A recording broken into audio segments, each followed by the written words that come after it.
Hello నమస్తే, నేను journalist YNR. YSR Congress పార్టీలో వచ్చే ఎన్నికల్లో గెలుస్తామనే ధీమా కనపడుతోంది. ఆ ధీమా క్రింది స్థాయిలో ఉన్న కార్యకర్త నుంచి పార్టీ అధ్యక్షుడి వరకు కనిపిస్తోంది. అందరూ బలంగా నమ్ముతున్నమాట ఎన్నికలు జరిగితే అధికారం మాదేనని. దీనికి కారణం కూటమి అధికారంలోకి వచ్చిన తర్వాత చెప్పిన సూపర్ 6 అమలు చేయలేదు అనే అంశానికి సంబంధించి, అమలు చేయడం సాధ్యం కాదు అనే అంశానికి సంబంధించి వైసీపీకి ఉన్న క్లారిటీ ఒకటి. అమలు చేసినప్పటికీ రకరకాల టర్మ్స్ అండ్ కండిషన్స్ ఉంటాయి, అవి ప్రజల్లో వ్యతిరేకతని పెంచుతాయనే నమ్మకం ఒకటి కావచ్చు. అంతేకాదు 5 ఏళ్లలో ప్రజా వ్యతిరేకత ఉంటుంది ప్రభుత్వం పైన. సో మేము సంక్షేమం చేశాం కాబట్టి మా సంక్షేమాన్ని ప్రస్తుత కూటమి సంక్షేమంతో కంపేర్ చేసుకున్నప్పుడు మా విజయాన్ని ఎవరూ ఆపలేరనే ధీమా కావచ్చు. వైఎస్ఆర్ కాంగ్రెస్ పార్టీలో క్రింది స్థాయి నాయకత్వం నుంచి జగన్మోహన్ రెడ్డి వరకు గెలుపు ధీమా వ్యక్తమవుతోంది. సో ఇవన్నీ ఒక ఎత్తు అయితే, జగన్మోహన్ రెడ్డికి ప్రజల్లో ఉన్న క్రేజ్ వాళ్ళ ధీమాని మరింత పెంచుతోంది. ఎన్నికలు ముగిసి ఫలితాలు వచ్చి కొత్త ప్రభుత్వం ఏర్పడి సరిగ్గా ఏడాది కాలం అవుతోంది. ఈ ఏడాది కాలంలోనే దాదాపు 6 నెలల సమయంలో, గడిచిన 6 నెలలుగా జనంలోకి వెళ్తూ ఉన్నారు జగన్మోహన్ రెడ్డి రకరకాల సందర్భాలలో. ఈ రకరకాల సందర్భాల్లో జనాల్లోకి వెళ్ళిన ప్రతిసారి కూడా భారీగా జన సమీకరణ చేశారా, జనం వస్తున్నారో తెలియదు, కానీ భారీగా జగన్మోహన్ రెడ్డి పర్యటనలో జనం కనపడుతున్నారు. 175 అసెంబ్లీ స్థానాలున్న రాష్ట్రంలో 11 స్థానాలకే పరిమితమైన ఒక పార్టీ అధ్యక్షుడు ఎన్నికలు ముగిసిన తర్వాత ఏడాది లోపు ప్రజల దగ్గరికి వెళ్తే ఈ స్థాయిలో జనస్పందన రావడం అనేది ఖచ్చితంగా అనూహ్యం, గతంలో ఎప్పుడూ జరగనిది. రాజకీయ పార్టీలు తమను తాము కూడదీసుకొని మళ్ళీ జనాల దగ్గరికి వెళ్ళడానికి చాలా సమయం తీసుకుంటాయి. ఆ అధికారంలో ఉన్న పార్టీ చేస్తున్న కార్యక్రమాల ద్వారా వచ్చిన వ్యతిరేకత కారణంగా మళ్ళీ ప్రజలు ఆ పార్టీ వైపు చూస్తే తప్ప రాజకీయ పార్టీలు ప్రజల దగ్గరికి వెళ్ళలేవు. 2019 నుంచి 24 వరకు తెలుగుదేశం పార్టీ ప్రజల దగ్గరికి వెళ్ళడానికి దాదాపు 3.5 ఏళ్ల పాటు రకరకాల కారణాలతో టైంపాస్ చేసింది. కరోనా కారణంగా కూడా ఆ పార్టీ ప్రజల దగ్గరికి వెళ్ళలేకపోయింది. నారా లోకేష్ పాదయాత్ర మినహా తెలుగుదేశం పార్టీ చేసిన పెద్ద భారీ జన సమీకరణలు ఏం లేవు, భారీగా జనాలను కదిలించింది లేదు. కానీ వైసీపీ అధికారం కోల్పోయిన మొదటి 6 నెలలు పక్కన పెడితే ఆ తర్వాత నుంచి జగన్మోహన్ రెడ్డి జనాల్లోకి వెళ్ళిన సందర్భంగా భారీ జనస్పందన చూస్తున్నాం.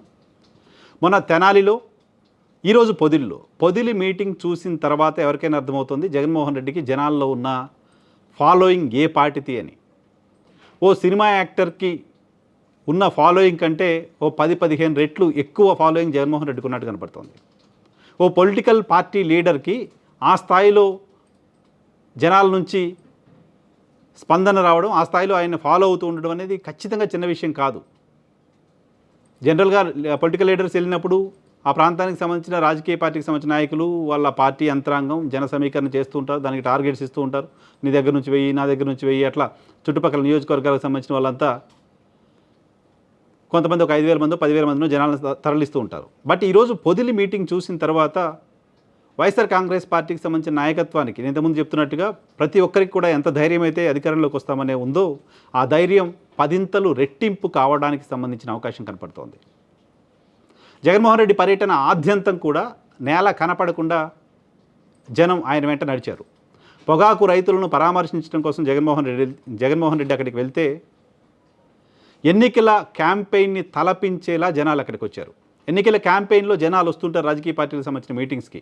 ఎన్నికల క్యాంపెయిన్లు ఎందుకంటే అక్కడ పోటీ చేస్తున్న అభ్యర్థి, జనాల తరలింపు, ఇదంతా చాలా ప్లాన్డ్గా చేసుకుంటారు. కాబట్టి ఎన్నికల మీటింగ్స్ పెద్దగా జనాలు లేకుండా వెలవెలబోయిన పరిస్థితి ఉండదు.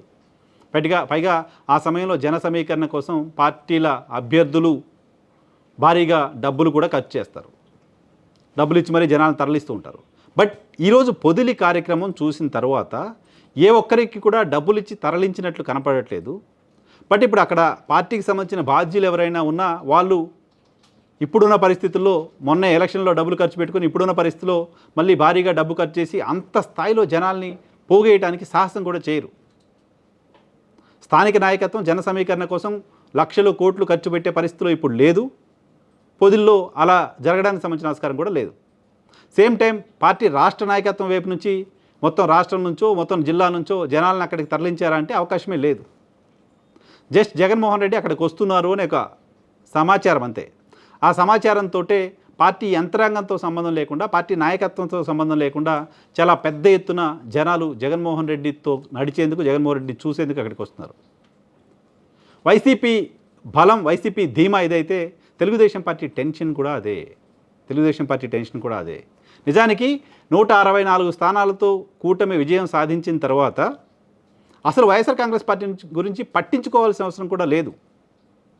Voting percentage 40% YSR Congress party పరిమితం అయిపోతే దాదాపు 15% పైగా వ్యత్యాసం ఉంది కూటమికి వైఎస్ఆర్ కాంగ్రెస్ పార్టీకి మధ్య ఓట్ల శాతంలో. వైఎస్ఆర్ కాంగ్రెస్ పార్టీ గురించి తెలుగుదేశం పార్టీ కూటమి పట్టించుకోవాల్సిన అవసరం కూడా లేదు. వైసీపీ చెప్పుకుంటుంది మాకు 40% ఓట్ బ్యాంక్ ఉందని. ఓకే, బట్ వైసీపీకి కూటమికి మధ్య ఓట్ల పర్సంటేజ్ తేడా దాదాపు 15% పైగా ఉంది. సో ఇంత వ్యత్యాసం ఉన్నప్పుడు 11 సీట్లకే పరిమితమైన ఒక రాజకీయ పార్టీ గురించి తెలుగుదేశం పార్టీ ఏమాత్రం ఆందోళన చెందాల్సిన అవసరం లేదు నిజానికి. కానీ తెలుగుదేశం పార్టీలో ఆందోళన ఎందుకు ఉంది అంటే ఇగో ఇందుకే ఉంది. నేను విజువల్స్ కూడా వేస్తాను, చూపిస్తాను మీకు. ఇదిగో ఇందుకే ఉంది.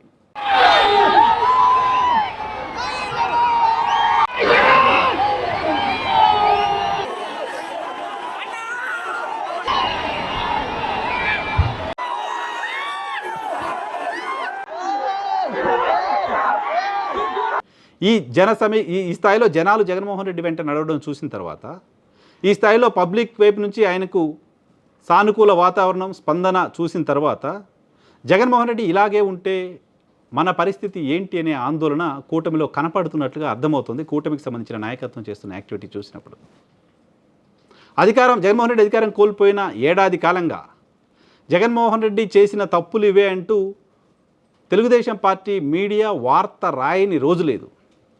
జగన్మోహన్ రెడ్డి పార్టీ టార్గెట్గా తెలుగుదేశం పార్టీ ఎలక్ట్రానిక్ మీడియా వార్తలు ప్రసారం చేయని రోజు లేదు.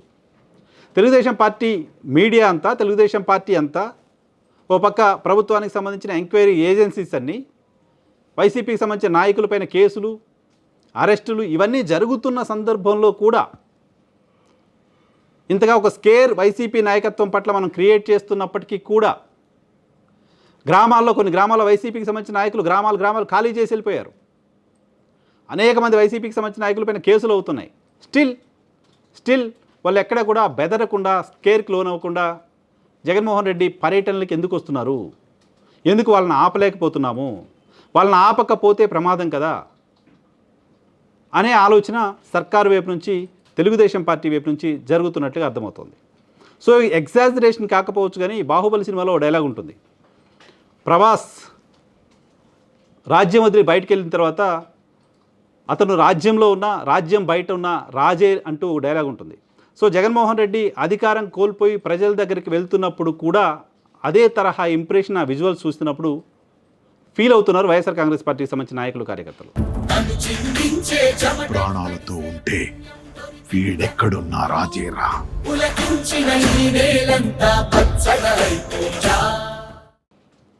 సో ఇది వైఎస్ఆర్ కాంగ్రెస్ పార్టీ నాయకుల్లో, కార్యకర్తల్లో 100 రెట్లు ధీమాన్ని పెంచుతుంటే తెలుగుదేశం పార్టీలో కూడా అదే స్థాయిలో టెన్షన్ క్రియేట్ చేస్తోంది.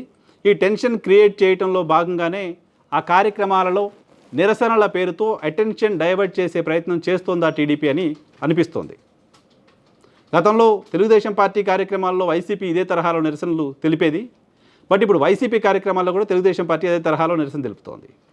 గ్రామస్థాయి కార్యకర్తలు కూడా భయపడకుండా మీటింగ్కి ఎందుకు ఈ స్థాయిలో వెళ్తున్నారనే ఆందోళన కూడా వాళ్ళకి కనపడుతోంది. వీళ్ళందరూ కూడా కేవలం సంక్షేమ కార్యక్రమాలని అందుకున్న వాళ్ళు, సంక్షేమ కార్యక్రమాలు రావట్లేదు కాబట్టి జగన్మోహన్ రెడ్డి కోసం వస్తున్నారు అని అనడానికి ఆస్కారం లేదు. ఇప్పటికే ఇంకా సంక్షేమ కార్యక్రమాలు వస్తున్నాయా లేదా అనే దానిపైన ఏడాదిలోనే అంచనాకు వచ్చే పరిస్థితి ప్రజలకు ఉంటుందని అనుకోలేము.